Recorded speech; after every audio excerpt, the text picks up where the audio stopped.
그리스도 안에 삼몸을 이룬 지체들이잖아요. 함께 아버지 되신 하나님의 보좌 앞에 나아가 우리가 잔치상에 둘러앉은 형제 자매들임을 기억하시기를 부탁드리겠습니다. 이 이야기 보통 당자의 비유라고 이름 붙이는 이야기입니다. 그런데 사실 이 이야기를 쭉 우리가 듣다 보면은 초점은 집 나갔다가 돌아온 그 자식에게 있지 않고요, 오히려 그 자식을 기다리고 또 돌아왔을 때 조건 없이 받아주신 그 아버지에게 있음을 우리가 알 수 있죠. 그래서요, 독일 신학자 헬무트 틸리케는 이 비유를 이름하여 기다리는 아버지의 비유다, 그렇게 이름을 붙였어요. 참 적절한 이름이라는 생각이 들고요. 그래서 기다리시는 아버지의 비유, 이 이름으로 이 비유를 생각하겠는데요, 하나님 나라에서 하나님과 우리 사이가 단지 왕과 백성과의 관계만이 아니라 보다 인격적이고 친밀한 아버지와 아들, 딸의 관계다, 그 사실을 분명하게 들려주는 이야기이죠. 이 비유를 통해서요, 하나님의 아들됨, 하나님의 딸됨이 갖고 있는 의미가 무엇인지 우리 다시금 좀 생각하는 그런 시간을 갖겠습니다. 먼저요, 이 비유를 통해서 우리가 다시금 확인하게 되는 것은 우리가 하나님의 아들, 딸됨은 전적으로 하나님의 은혜의 일이다. 우리는 그 사실을 다시금 확인하게 돼요. 작은 아들의 행동이요, 참 나쁜 행동입니다. 아주 폐륜적인 행동이에요. 지금 아버지가 죽기 전에 건강하게 살아있는데 아버지에게 자기 몫의 유산을 떼어달라, 그렇게 요청을 하잖아요. 이건 지금 요즘 우리나라 관행에서는 별로 대수롭지 않게 여겨줄 수 있어요. 세금 문제 때문이라도 미리 유산을 어떤 방식으로든지 물려주는 어떤 이런 움직임들이 있잖아요. 하지만 당시에 이 중동의 문화, 그리고 요즘에도 마찬가지고요, 이 중동 문화 관습에 의하면은 이건 정말 폐륜적인 일이에요. 그 케네스 베일리라고 미국 신학자인데 오랫동안 중동에 살면서 연구하고 강의를 해온 신학자가 있어요. 그가 이제 이 비유와 관련해서 책을 썼는데 거기에 그런 내용이 나와요. 이 이야기를 가지고 자기가 만나는 사람마다, 중동 사람마다 물어본대요. 그러면 하나같이 똑같은 반응이 와요. 도무지 용납할 수 없는 일이다. 왜냐하면은 지금 아버지에게 미리 유산을 떼어달라, 이 요청은요, 아버지의 면전에 대고 당신 빨리 죽어줄 수 없습니까? 아버지 빨리 좀 죽어주세요, 이런 지금 외침과 같다라는 거예요. 그래서 사실 용납할 수 없는 일인데요, 이게 이 본문을 통해서도 어느 정도 암시가 되고 있어요. 지금 작은 아들의 요구에 아버지가 순순히 응하거든요. 그 재산 나눠줘요, 유산으로. 그런데 그걸 표현하는 그 단어가 좀 의미심장해요. 12절인데요, 아버지가 그 살림을 각각 나눠 주었더니, 그렇게 돼 있죠. 여기 아버지가 자식들에게 나눠준 것을 살림이라 그렇게 번역을 했는데요, 이게 그리스 원어로는 비오스라는 거예요. 비오스, 생명을 의미하죠. 그러니까 아버지가 지금 이 자식들에게 나눠준 그 재산은요, 토지겠죠 주로. 이건 그 아버지에게 생명과도 같은 거예요. 생명을 나눠준 거예요. 아버지 빨리 죽어줄 수 없습니까? 그 요청에 아버지가 생명과도 같은 토지를 자식들에게 나눠준 거예요. 작은 아들의 폐륜은요, 그것으로 끝나지 않죠. 아버지가 생명과도 같은 땅을 나눠주자 말자 이제 그 땅을 팔기 시작해요. 여기 그렇게 돼 있거든요. 그 후 며칠이 안 되어 둘째 아들이 재물을 다 모아가지고, 그렇게 돼 있습니다. 며칠 안 돼서 그 땅을 다 팔아요. 그래서 현금화하는 것입니다. 그래서 어떻게 해요? 다 모아가지고 먼 나라에 갔다고 돼 있어요. 언어가 분명히 그렇게 돼 있더라고요. 먼 나라에 갔다, 그렇게 강조가 돼 있습니다. 그냥 아예 돌아올 생각을 안 한 거죠. 이대로 영영 아버지 곁을 떠날 셈이었던 것입니다. 그러니 진짜 아버지를 죽은 사람 취급한 거예요. 그러니까 아버지를 2번 죽였다, 우린 그렇게 볼 수 있는 거죠. 지금 예수님께로부터 이 비유를 듣고 있던 청중들 속에 아마 불이 났을 겁니다. 화가 치밀어 올랐겠죠. 이런 폐륜아가 다 있나 했을 것입니다. 근데 예수님께서 왜 이렇게 이야기를 전개해 가실까? 이게 전혀 현실과 동떨어진 이야기가 아니라는 거예요. 바로 우리 자신을 가리키는 것이라는 거죠. 우리가요, 하나님께 지은 죄의 성격이 이렇다는 겁니다. 하나님께서 우리의 창조주 되시죠. 그 창조주 되신 하나님을 반역하고 떠난다, 이건 이토록 폐륜적인 일이다 라는 것을 주님이 이 비유를 통해서 우리에게 들려주셔요. 이 아들이요, 어떻게 되죠? 아버지 품을 떠나서 그가 원하던 행복, 그 자유를 얻었습니까? 아니죠. 허랑방탕하게 살다가 아버지 재산 다 탕진하죠. 기근이 덮쳐요. 그 꼴이 말이 아니게 됩니다. 이방 땅에서요, 돼지치기로 고용이 돼요. 여러분 아시듯이 유대인들에게 있어서 돼지 상종할 수 없는, 입에 들어갈 수 없는 부정한 음식이죠. 돼지치기를 했다라는 건요, 자기의 유대인됨, 그 정체성을 스스로 부정했다라는 걸 의미하죠. 그래도요, 줄인 배를 채울 수가 없었어요. 돼지가 먹는 쥐염 열매로라도 배를 채우고 싶었지만 그마저도 여의치 않았죠. 딱 굶어 죽게 생긴 것입니다. 여기에도 중요한 영적 사실이 스며 있죠. 하나님을 떠난 우리의 영적 실상이 이렇다, 적나라하게 보여주시는 거예요.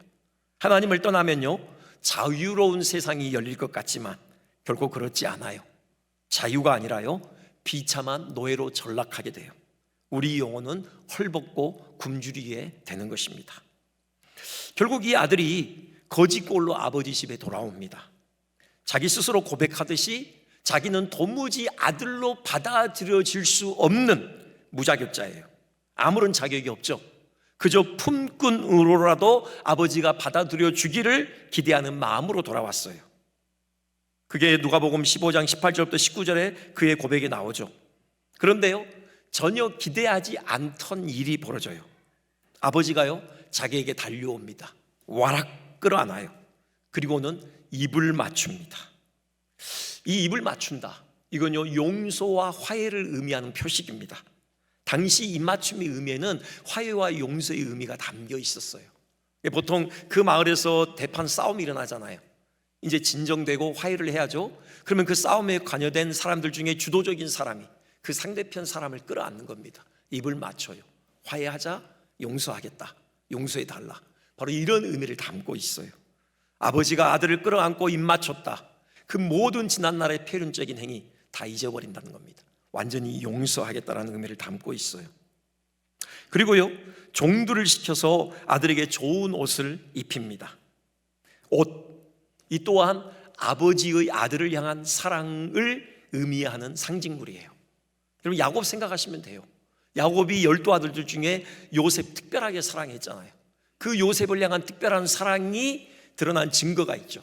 요셉이 걸치고 있던 채색 옷이요, 좋은 옷, 그것은 그 아들을 향한 아버지의 사랑이 진하게 배어있는 상징물이죠. 특별히 가장 좋은 옷이라고 해요. 제일 좋은 옷, 누구의 옷이겠습니까? 아버지의 옷이죠. 아버지의 옷을 이 돌아온 아들에게 입혀줘요. 그건 아버지의 영예를 고스란히 아들에게 넘겨주는 걸 의미해요. 아들이라는 거죠. 종들을 시켜요. 종들에게 인정하라는 겁니다. 내 아들이다, 너희들의 주인이다. 가락지를 끼우죠. 반지도 마찬가지입니다. 아버지의 권위를 상징해요. 아들의 손가락에 반지를 끼우라고 한 것은 아버지의 고난을 아들에게 그대로 위임했다라는 걸 의미해요. 공식화하는 거고요. 또 신발도 마찬가지입니다. 여러분 아시듯이 당신 노예들은 신발을 신을 수가 없었어요. 권리가 없다라는 것을 의미하죠. 그 아들에게 종들을 시켜 신발을 신겨라. 아들의 권리, 그 아버지의 고난 그대로 아들에게 양도하는 것입니다. 그리고는 마지막으로 종지부를 찍는 일, 동네 잔치를 벌여요. 그리고 살진 송아지를 끌어다가 잡으라, 우리가 먹고 즐기자 그래요. 살진 송아지를 잡았다, 그건요 단지 가족끼리의 잔치가 아니라는 겁니다. 온 동네 사람들을 다 모아서 큰 연회를 벌였다는 걸 의미하죠. 왜요? 왜 동네 사람들을 초대하는 겁니까? 둘째 아들의 지위가 회복되었음을 온 동네에 알리는 것이죠. 앞으로 어느 누구도 이 일을 가지고 시비하지 못하도록 아버지가요 공식화하는 것입니다. 이렇듯 아버지는 이 아들을 온전히 아들로 받아들였어요. 이 모든 일이 누구의 주도로 되어집니까? 아버지의 주도로 이루어지죠. 아들이 한 일이 없어요. 전적으로 아버지의 은혜로 이루어진 일입니다. 이렇듯요, 우리가 하나님의 아들이 되고 하나님의 딸이 된 것 전적으로 하나님의 은혜예요. 우리가 이를 악물고 뭔가를 해서 하나님을 만족시켜서 하나님의 아들됨의 자격을 얻는 것이 아닙니다. 하나님께서 주도적으로 우리를 하나님의 아들이요 딸 삼아주신 것이죠. 우리 편에서는 무조건이지만 생각해보면요, 아버지 편에서는 엄청난 희생이 치러졌어요. 아버지가요, 아들을 보자마자 아들에게 내다 달리잖아요. 왜 그랬을까요? 아들을 빨리 보고 싶은 마음도 있었겠지만 당시 통용되던 사회 문화한 관습, 케차차라는 관습을 염두한 거예요. 그게 뭐냐면요, 지금 이 둘째 아들의 표륜적인 행동은 아버지에게만 수치를 남긴 게 아니에요. 그 가문에만 먹칠을 한 게 아니라요, 당시에는 공동체예요. 그 마을 전체의 명운이 달린 일이에요. 이 아들의 표륜적인 행동은 그 마을 전체에 오명을 남긴 거예요. 수치와 모욕과 조롱을 가져다 준 것입니다. 그렇기 때문에 거기에 대한 보응이 있는 거예요. 케차차라고 하는 건데요, 그 깡통에다가 콩, 옥수수 이런 걸 태운 걸 담아가지고 그 아들 앞에서 깨뜨려요. 그리고는 이렇게 외치죠. 누구누구는 그 백성으로부터 끊어졌다. 그러고 나서요, 그 아들을, 그 사람을 동네에서 완전히 추방시켜버립니다. 그 과정에 신체적인 해를 가하기도 하고요. 아버지가 이걸 알아요. 지금 이 아들이 거지꼴로 돌아오는데 동네 사람의 눈에 먼저 발각되면은 그런 봉변을 당할 것을 아는 거죠. 분명히 사람들이 와서 그 아들을 추방시킬 거라고요. 그 과정에 신체적인 위해가 가해질 것이고요. 그래서 달려가는 겁니다. 동네 사람들이 먼저 발견하기 전에, 그 아들에게 붙기 전에 먼저 아버지가 달려가서 그 아들을 와락 껴안는 것이죠. 손을 단단히 붙들고 집까지 안전하게 인도하는 것입니다. 그런데요, 달려간다라는 것, 이 중년 남성이 이 유대인의 간섭에 의하면은 이건 굴욕적인 행위입니다. 여러분, 우리나라도 예전에 선비들 비가 와도 그 옷자락이 그 비에 젖어도 달리지 않았잖아요. 이 당시에는 더 그래요. 달리는 것은요, 굴욕적인 행위예요. 아버지는 그 아들의 안전을 위해서, 그 안위를 위해서 그 굴욕을 온몸으로 받아낸 것이에요. 그래서요, 지금 학자들은 이렇듯 아버지가 아들을 위해 달려가는 모습에서 예수님의 성육신과 십자가 죽음이 암시되어 있다, 그렇게 해석을 해요. 그러니까 이 비유 속의 아버지는 아들을 위해서요, 아들이 당해야 될 모욕과 수치를 몸소 무릅쓴 것이죠. 자식이 저지른 잘못을 함께 뒤집어 쓴 것이에요. 그런 면에서 이 예수님의 성육신과 십자가가 바로 오버랩 된다라는 거예요. 예수님께서요, 하나님께서 또는 우리를 살리시기 위해서, 우리를 아들 삼으시기 위해서요, 하나님 편에서는 아무것도 아닌 우리와 같은 사람이 되셨어요. 그런 굴욕을 뒤집어 쓰신 것이죠. 나아가서요, 십자가에서 옷이 벗겨졌죠. 벗겨진 채로 십자가에 매달려 계셨어요. 그 수치를 우리 대신 감당하심으로 우리가 하나님의 아들, 딸로서 당당하게 영광의 옷, 의의 옷을 입게 된 것이죠. 십자가에서요, 우리 대신 하나님의 진노의 잔을 그분이 다 마셨어요. 그래서 우리가 하나님의 아들, 딸로서요, 당당하게 아버지께서 베푸신 잔치상에 자리하게 돼요. 그리고 그 기쁨의 잔을 들이킬 수 있게 된 것이에요. 이겁니다. 여러분, 이처럼 우리가 하나님의 아들, 딸 된 것은요, 전적으로 하나님의 은혜예요. 그 엄청난 하나님의 은혜, 그 희생이 전제된 하나님의 은혜의 행위였던 것이죠. 중요한 것은요, 이 은혜를 받아내는 것입니다. 여러분 보세요. 이 둘째 아들이 아버지의 이런 일련의 행동이 진행될 때 어떻게 반응했는지가 지금 여기는 나와 있지는 않죠. 그래서 우리가 오히려 추정할 수 있는 것은 아들은 순순히 따랐어요. 종이 와서 옷을 입혀줄 때 그 옷을 받아 입었고요, 가락지 끼었고 신기움을 당했어요. 그리고 아버지 손 잡고 집에 들어갔죠. 잔치를 벌여요. 그 잔치상에 앉았던 것입니다. 함께 기쁨의 잔을 들이켜요. 여러분, 무슨 면목이 있다고 그렇게 얼마든지 거부할 수 있어요. 아버지 왜 이러십니까? 저 이럴 자격이 없습니다. 아니죠, 이건 아니죠. 저 그냥 품꾼으로 족해요. 그냥 아버지 집에서 종로로 탈게요. 제발 이러지 마세요. 그러지 않았어요. 그 모든 과정을 순순히 따릅니다. 왜 그랬을까요? 아버지의 사랑을 확신한 거예요. 달려와서 자기를 품에 안고 입 맞추고 그 다음에 동네 사람들을 모아다가 함께 풍악을 울려가며 춤추며 기쁨의 잔치를 벌이는 그 일련의 과정을 통해서 아들은 확신했어요. 아버지가 여전히 나를 사랑하는구나. 아버지의 사랑은 변치 않는구나. 아버지가 진짜 나를 용서했구나. 아버지가 진짜 나를 온전히 아들로 받아들여 주는구나. 그것이 아버지에게 기쁨이구나. 도무지 의심할 수 없이 확신했던 것입니다. 그래서 그 아버지의 사랑에 아들은 항복한 것이에요. 우리 그랬으면 좋겠습니다. 우리가 아무리 형편없을지라도 도무지 하나님의 아들, 딸로 불리움을 받을 만한 자격이 없는 존재라 스스로 여겨지더라도 우리 하나님의 사랑을 신뢰하자고요. 하나님의 그 용서를 우리 온몸으로 받아내자고요. 그 하나님의 사랑에 항복하자고요. 하나님의 아들, 딸로서 하나님께서 베푸신 그 잔치상에 당당히 참여하시기를 주님의 이름으로 축원드립니다. 다음으로요, 우리는 이 비유에서 하나님의 아들 됨이 가져온 특권이 무엇인지 확인하게 되죠. 큰아들과 아버지와의 그 이어지는 대화, 그 만남에서 우리가 분명히 확인할 수 있는데요, 먼저 그 이어지는 좀 사건의 전개에 대해서 우리가 좀 생각을 해볼게요. 큰아들이 그날도 밭을 갔죠. 일하고 돌아옵니다. 집에 돌아오는데 지금까지 들을 수 없었던 잔치 소리가 들려요. 막 풍악이 울리고요, 춤추고 왁자지껄 떠드는 그런 소리가 들려요. 이게 뭔고 하고요, 그 집 앞에서 마주친 종에게 묻죠. 자초지종을 물어요. 듣게 됩니다. 동생이 돌아왔습니다. 아버지가 기뻐했고 송아지 잡고 동네 사람들 초청에다가 잔치 벌이고 있습니다. 그러자 마음에서 분노가 치밉니다. 노발대발해요. 집으로 들어가기를 거부하죠. 28절에 그렇게 돼 있죠. 그가 노하여 들어가고자 아니하거늘. 근데요, 이 또한 당시 중동의 관습에 의하면요, 이것도 폐륜적인 행위예요. 보통 이런 잔치가 벌어지잖아요. 그러면 그 잔치가 성황리에 진행될 수 있도록 발벗고 나서야 될 아들이 바로 큰아들이라고 해요. 그 역할을 큰아들이 감당하는 겁니다. 이 아들은 그 잔치에 들어가질 않아요. 아예 거절합니다. 이건요, 공개적으로 그 아버지에게 욕을 보인 거예요. 아버지의 권위에 정면으로 도전한 것입니다. 동네 사람들 다 모아놓고 아버지에게 수치와 모욕을 안겨준 거예요. 모두가 기대할 수 있는 반응은요, 아버지가 아들을 불러다가 내지를 하는 거죠. 아주 심하게 징계하는 거예요. 그런데 또 기대 밖의 현상이 눈앞에 펼쳐져요.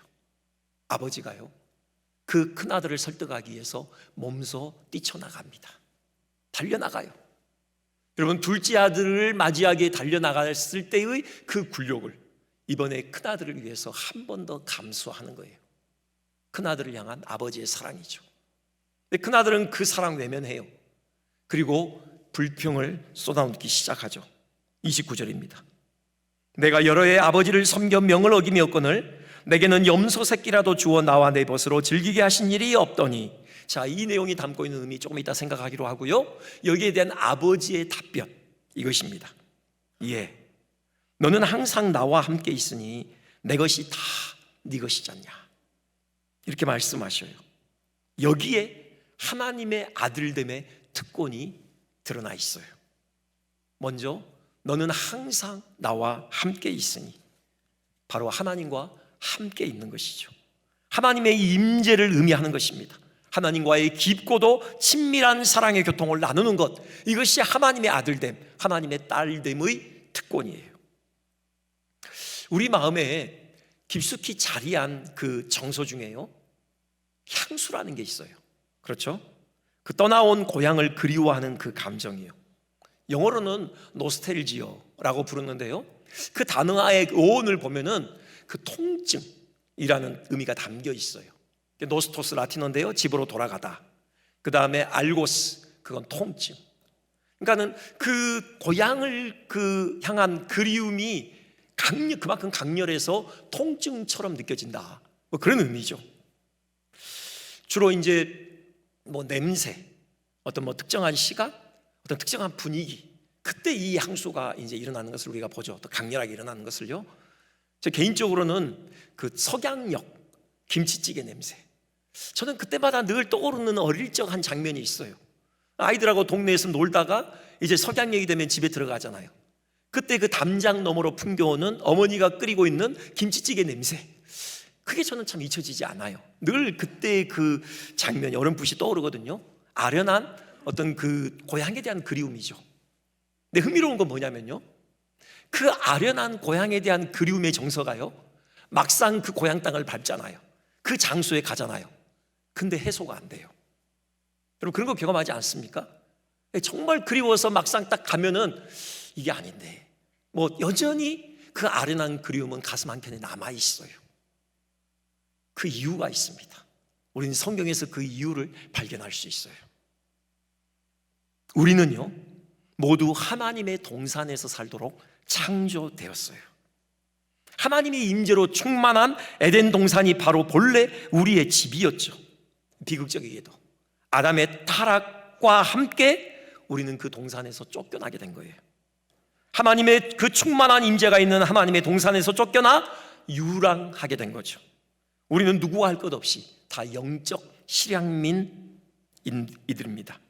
따라서 우리 영혼 깊은 곳에서는요, 우리가 쫓겨난 그 본향, 그 하나님의 동산에 대한 그리움이 자리하고 있는 거예요. 그게 바로 향수입니다. 그게 진짜 노스텔지어예요. 하나님의 품에 대한 향수. 그래서 하나님의 품에 안길 때 비로소 우리는 참 만족과 안식을 누리게 되는 거예요. 렘브란트, 여러분 그 네덜란드 국민화가 있잖아요. 그가 이 성경 이야기 가지고 많은 그림을 그렸는데, 이 돌아온 탕자라는 제목으로 이런 그림을 그렸습니다. 저기서 우리가 눈여겨볼 것은요, 좀 확대된 그 그림 사진이 있죠. 저 돌아온 아들의 저 표정이요, 저 얼굴이요. 여러분, 다른 것은 다 고생해서 그 고생의 그 흔적들이 고스란히 묻어 있어요. 모든 부분에요. 근데 얼굴을 봐요. 얼굴만큼은 너무도 평온해요. 마치 태아 같아요. 아주 어린아이 같아요. 어린아이가 이제 자궁에서 막 나온 아이가 그 엄마 품에 안겨있는 그 평온함이 저 아들의 얼굴에 그대로 서려 있어요. 렘브란트는 그렇게 해석한 거예요. 우리가 돌아가야 될 고향, 하나님의 품이라는 거죠. 이 아들은 그가 돌아가야 될 그 고향 아버지의 품에 안겼다는 겁니다. 어디서도 누릴 수 없는 그 참 평안, 그 안식을 비로소 아버지의 품에서 구가하게 됐다. 그런 해석인 거죠. 여러분, 그래요. 하나님의 아들, 하나님의 딸로서 우리가 누리는 특권은요, 하나님과 함께 있는 것, 하나님의 그 품 안에 안겨서 우리가 참된 안식과 평강을 누리게 된 것이에요. 하나님 품에 안겨서요, 하나님을 향하여 아빠, 아버지라고 부르며 그분과 사랑의 시선을 마주하고, 여러분, 그분이 주시는 그 기쁨에 동참하는 거죠. 거기에 환희와 감격과 감동이 있어요. 여러분, 단지 이게요, 그냥 이론적으로만 끝나서는 안 되고 실제로 누려야 되는 거죠. 여러분, 이 큰아들 보세요. 이 큰아들은 아버지 곁을 떠난 적이 없어요. 동생과 달랐어요. 늘 아버지 곁에 머물렀죠. 근데 그의 고백을 보면요, 그는 한 번도 아들로서 아버지 곁에 머문 적이 없어요. 그게 누가복음 15장 29절, 그 불평에 묻어있죠. 내가 여러 해 아버지를 섬겨, 그래요. 여기 섬기다가요, 둘로라는 단어인데, 여러분 둘로스라고 들어보셨죠? 노예를 의미하는 단어예요. 노예 노릇을 했다라는 거예요. 그가 아들로서 아버지를 사랑해서 아버지를 섬긴 게 아니고요, 그는 아버지의 노예처럼 그렇게 주인을 섬기듯이 노예 노릇을 했다라는 거예요. 내가 지금까지 아버지 곁에서 내가 노예 노릇을 했는데 그 결과가 뭡니까? 지금 이런 불평이라고요. 여러분, 단지 물리적으로 함께 있다고 함께 있는 게 아니에요. 정서적인 교감을 나눠야죠. 인격적인 사랑의 교제를 나눠야죠. 그분의 품에 안겨서 우리가 정말 그분과 따스한 시선을 마주하며 사랑의 교통을 나눠야죠. 그런 은혜가 우리 모두에게 있으시기를 주님의 이름으로 축원드립니다. 또 하나의 특권이 있죠. 31절입니다. 큰아들을 향한 아버지의 답변을 다시 보면요, 애야, 내 것이 다 네 것이로되. 지금 그렇게 말씀해요. 아버지의 것이 다 아들의 것이라는 거죠. 하나님의 소유가 그 아들, 딸 된 우리의 소유가 된다는 겁니다. 여러분, 하나님께서 얼마나 부유하신 분이십니까? 온 우주 만물을 지으셨고요, 정당하게 하나님의 소유고 지금도 다스리셔요. 지금도 하나님의 소유로 남아 있습니다. 이 세상에 단 한 뼘이라도 이것이 내 것이야라고 주장할 수 없는 그런 영역은 없어요. 모든 영역이 다 하나님의 것으로 주장될 수 있는 거예요. 그 부유하신 하나님의 소유가 우리의 소유다. 지금 주님은 분명하게 말씀을 하시는 것입니다. 여러분, 언제든 우리는 하나님의 그 부유하심에 동참하여 누릴 특권을 지니고 있다라는 겁니다. 이 특권 누렸으면 좋겠습니다. 하나님의 그 부유하심을 우리의 것으로 오롯이 누렸으면 좋겠어요. 그 부유하심에 동참하는 길이 있죠. 그게 뭡니까? 기도예요. 기도요. 여러분, 칼빈의 저는 기도의 정의가 너무 마음에 들어요. 칼빈이 기도를 정의할 때 우리를 위해서 하나님께서 마련하신 보화 창고, 그 문을 열고 삽으로 그 보화를 캐내는 것이 기도다. 여러분, 그랬어요. 여러분, 그 소중한 특권을 활용하셨으면 좋겠어요. 여러분, 기도라는 것은요, 하나님께서 우리에게 주시고자 마련하신 그 보화 창고의 문을 열고 삽으로 그 보화를 캐내는 것이에요. 여러분, 내 것이 다 네 것이다 말씀하시는데, 여러분, 그 말씀이 우리의 삶의 실제가 되어야 할 것 아닙니까? 기도합시다. 기도할 때 하늘문이 열릴 것이고요, 하늘의 은혜가 우리 가운데 쏟아지게 될 것입니다. 하나님의 그 부유하심이 어느 정도인지 우리의 삶을 통하여 경험하게 될 것이고요, 우리의 삶을 통하여 증거하는 은혜의 통로가 될 것입니다. 끝으로요, 이 비유는 하나님의 아들로서 우리가 마땅히 행해야 될 도리를 또 알려주죠. 뭡니까? 하나님 아버지를 기쁘시게 하는 거예요. 하나님을 기쁘시게 한다. 그건요, 하나님의 마음을 헤아리고 그 마음을 시원케 해드리는 거죠. 여기서 큰아들은 또 실패했어요. 그 정말 일 열심히 했거든요. 하루도 놀지 않았던 것 같아요. 그 둘째 아들이 돌아오는 그날도 이 큰아들은 밭에 가 있었잖아요. 뭐 일꾼들을 감독하고 있었던, 자기가 직접 쟁기 손에 들고 밭을 갈았던, 그는 열심히 땀 흘려 일하고 지금 돌아오는 길이었어요. 열심히 일했죠. 그런데요, 큰아들이 놓친 게 있어요. 정말 아버지를 기쁘게 하는 게 뭐냐? 아버지의 마음을 헤아리는 거예요. 그 마음을 시원케 해드리는 거죠. 아버지의 마음을 들여다보지 않았어요. 아버지의 마음에 뭐가 있는지 이 큰아들은 관심이 없었다고요. 아닙니다. 우리가 하나님을 기쁘시게 해드리는 아들, 딸들 돼야죠. 그러기 위해서 하나님의 마음을 헤아려야 돼요. 이 아버지의 마음에 뭐가 있었죠? 둘째 아들이 있었어요. 이제나 저제나 둘째 아들이 돌아오는 그날을 고대하고 있었죠. 지금 어디서 어떻게 살고 있는지, 밥은 제때 먹고 있는지, 정말 지금 살아는 있는지, 죽은 것은 아닌지 늘 그 아들 걱정하고 있었어요. 그 아들에 대한 그리움이 이 아버지의 마음을 꽉 채우고 있었다고요. 큰아들이 그걸 봐야죠.